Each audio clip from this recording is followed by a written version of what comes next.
Vietnam. Few countries in modern history have struggled for so long against such mighty opponents. Vietnam defeated the French, and then amazingly, the Americans. Now, 5 years after the communist victory that reunified North and South, Vietnam is still in the midst of conflict. Here in Lang Son in the north, the scars of war are recent. They were made not by the Americans, but by Vietnam's latest adversary, China. It was early in 1979 when Chinese troops invaded the border region, destroying towns and villages. The aim was to teach Vietnam a sharp lesson, to punish it for entering Kampuchea and removing the Pol Pot regime which Peking had backed. And with its northern hills occupied by the Chinese, Vietnam was obliged to divert men and material away from its Kampuchea operation.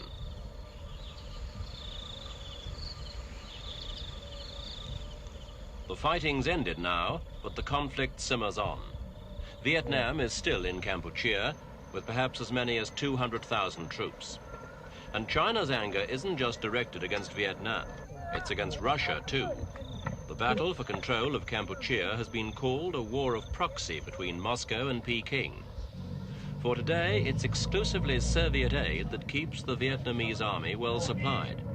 And since China has cut off virtually all links with Hanoi, it's the Russians who have filled the vacuum. Moscow's keen to keep Vietnam as a close ally. So keen it included a Vietnamese cosmonaut in its recent manned space missions aboard the Salyut spacecraft. It was an honor and a clear signal that Vietnam had become part of the family.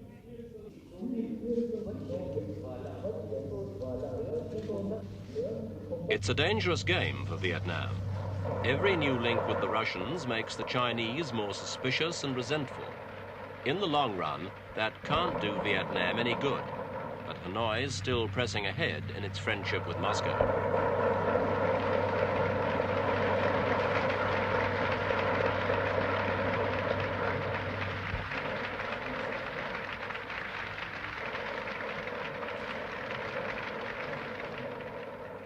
On the foreign trade front too, the Soviet Union and its communist partners have filled a gap left by China. Russian advisors are here in their hundreds to oversee the booming trade, which now comes in almost exclusively through Vietnam's ports.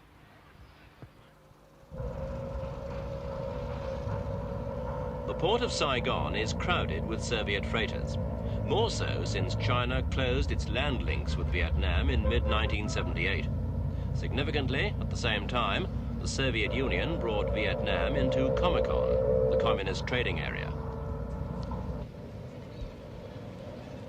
Among the few material signs of the long American presence in Saigon, renamed Ho Chi Minh City in memory of Vietnam's late leader, are these garish American limousines.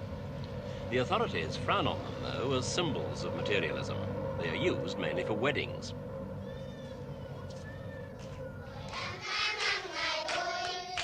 A sadder legacy of the American presence is the number of abandoned children fathered by American servicemen. At this orphanage on the outskirts of Saigon, 47 of the 500 or so children are half American. Most have been abandoned by their mothers, usually because of the social stigma involved. At this institution, though, there is no discrimination at all.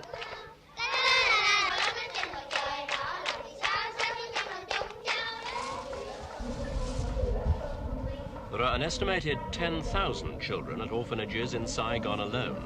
About half have one or more parents, but former collaborators with the American-backed government in the South were generally branded as politically suspect.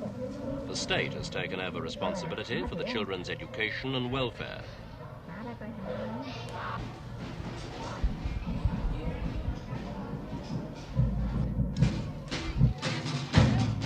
More than 2/3 of the children here are boys, because the Vietnamese prefer to adopt girls.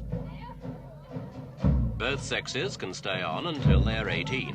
Then they have to find a job in the world outside. Downtown Saigon has changed enormously since the Americans left. There are clubs and bars frequented still by the young, but the authorities aren't keen. Most have been closed down, condemned as centres of drugs, vice and gambling.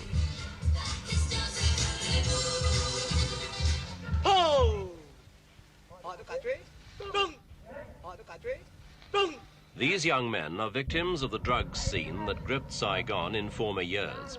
Officials say there were 150,000 drug addicts in the city in 1975, most of them on heroin.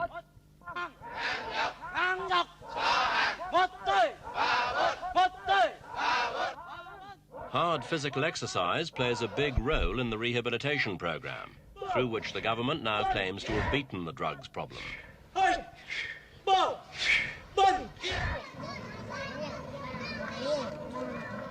Another big social problem is housing. The American war policy of creating the so-called free fire zones in the countryside forced hundreds of thousands of peasants to crowd into the major cities. Some parts of Saigon retain an architecture that reflects the French colonial past, and the city was fortunate in that it never suffered in air raids, nor even from prolonged heavy fighting. New apartment blocks are going up too, though skilled workers and middle-ranking party members have priority.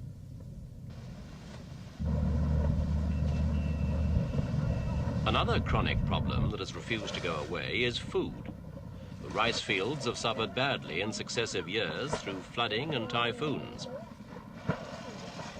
Since the end of the war, individual food rations have even grown smaller, between 6 and 7 kilos of rice, lesser amounts of wheat and potatoes, and perhaps 200 grams of pork. On Hanoi's free market, a young pig can cost more than the average monthly wage, and a carton of cigarettes can be sold for as much as $100. The free market is in fact only another name for the black market, which the communists had wanted to eliminate. But even the government itself now operates special stores selling foreign luxury goods, though only in exchange for hard foreign currency.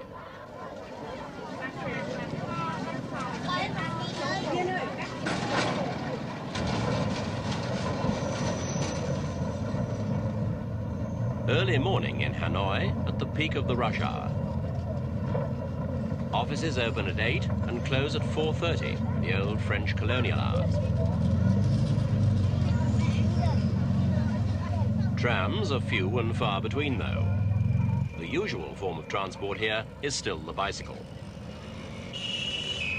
In the whole of Vietnam, there are reckoned to be 30 million inhabitants. As a result, the city remains remarkably quiet and pollution-free, a cyclist's paradise.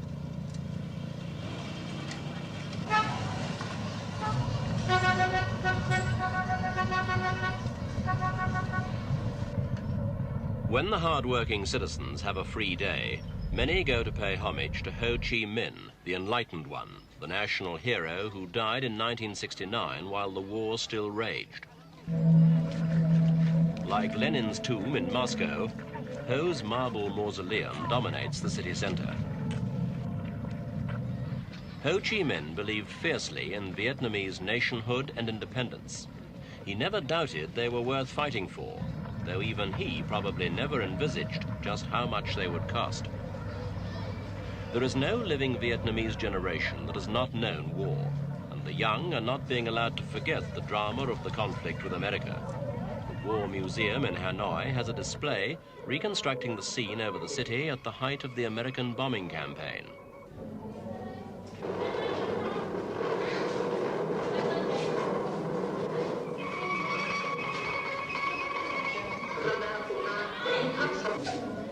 The children are deeply impressed by the display. Most of them are too young to recall the horror of that war, and it must seem a distant event when they come out blinking into the bright streets of modern Hanoi.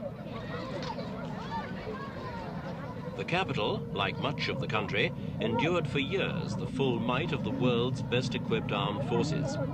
Even Hanoi's political enemies had to admire the resilience and bravery of the communist troops.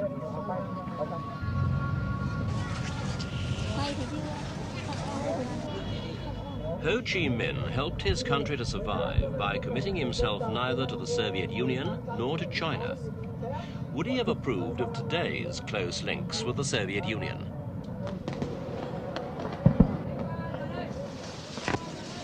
In 1980, Vietnam celebrated 35 years of independence with justifiable pride. As a new year dawns, that independence is more secure and complete than ever. But the goal of peace with its neighbors is still far away.